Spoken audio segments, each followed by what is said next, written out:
Hey there, in this video I will answer some questions I received about how I test shoot with a first time model. I will give you some insight on my opinion on light and modeling poses and things to focus on while shooting with a female model. I met my model Claudia online 12 hours before shooting. I saw someone commenting on her Facebook picture, got in touch at 11 in the evening, and at 9 in the morning we were shooting. So these are our first model shots ever taken. And yeah, I find my models everywhere really. For a test photo shoot, I like to work with one single light with a large softbox on the right of the model and a reflector on the left side of the model.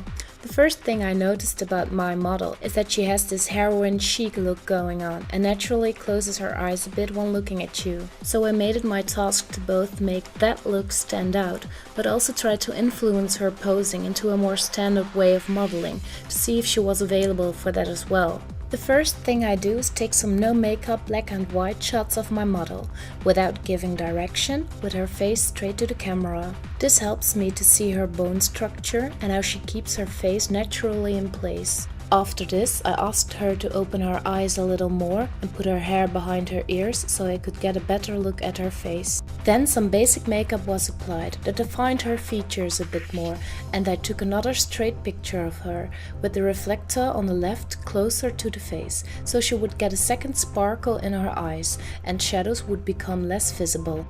Before I'm gonna use normal beauty lighting more, I like to move the reflector further away from my model so more shadows will appear in her face.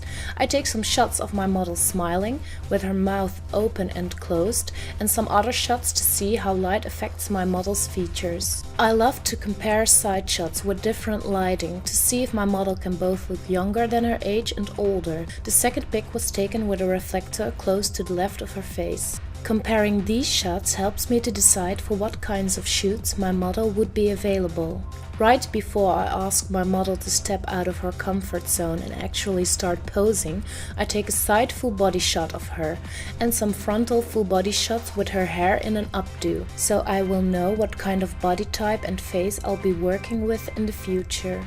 One of the things I teach my models is that being in control of your neck and shoulders is very important, because those body parts are the ladder to your face.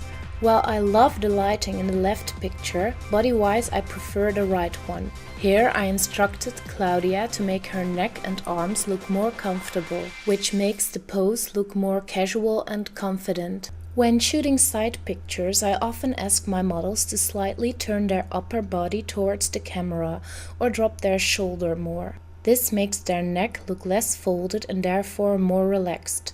Side shots where the neck looks too tightened often create an odd-looking or emotional picture, which is okay if you are shooting true journalistic kinds of portraits, but when you're aiming for a fashion look, it can be too distracting.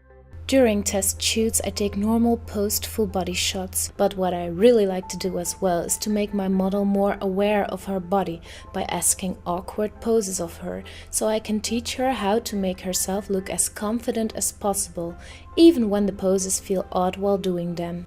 To give you an idea of how I look at my model when trying to improve her poses, here's an example of how my mind works. Throughout the years, I've found that I often look for triangle shapes in the body. The cleaner the triangle shapes I can find, the more pleasing I often find the pose.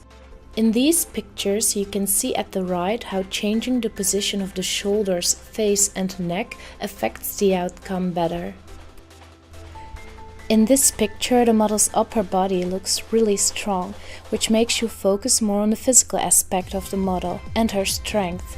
If this pic was about a sports goal she achieved, it would do, but by dropping one shoulder and pushing it towards the camera and keeping her head up to make her neck stand out more, my model gave this pose more of a fashion feeling.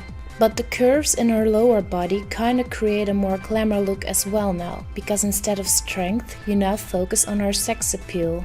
To create a more sophisticated pose and focus more on confidence and clothing and less on physical appearance, moving the hips away from the camera works well. Even tiny or fragile poses can turn into fashion by simply changing the way of how you place yourself in front of the camera.